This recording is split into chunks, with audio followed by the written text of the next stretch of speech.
Most people think installing an EV charger is just mounting it on the wall and plugging it in.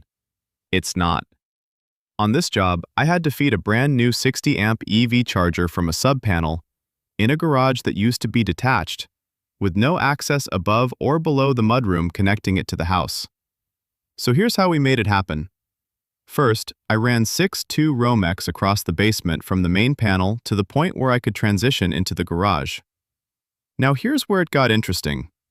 The garage was originally detached, and later a mudroom was built between the house and garage.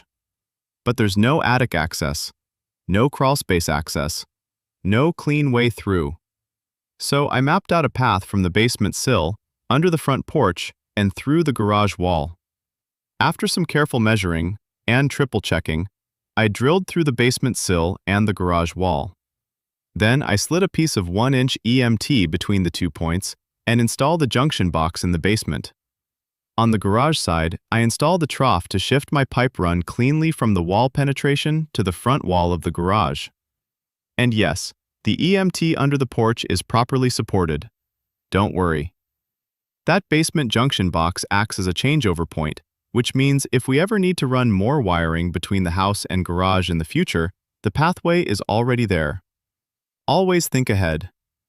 Once that was set, I stripped back a few feet of the Romex, brought it into the junction box, and passed the conductors through to the trough on the garage side. From the trough, I measured and bent 1-inch EMT up the front wall, across above the first garage door, and back down between the 2 bays. That way, the charger can serve either parking spot. Next, I installed a 60-amp disconnect. From there, I ran 1-inch flexible metal conduit, also known as greenfield, over to the charger.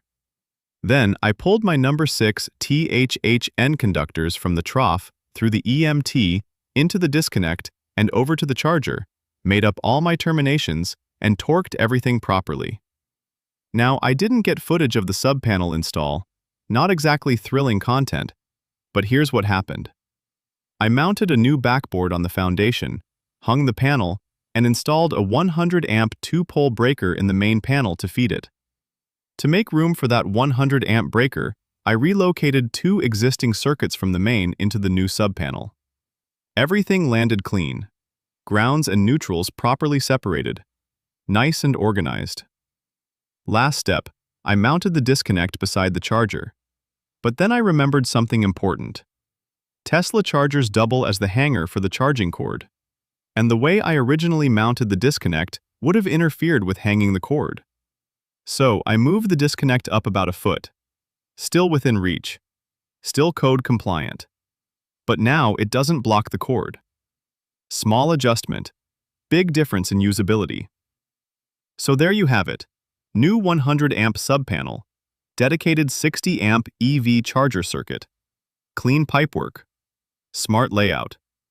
If you're thinking about installing an EV charger, make sure your service can handle the load and that it's done safely. These aren't small circuits. Thanks for watching.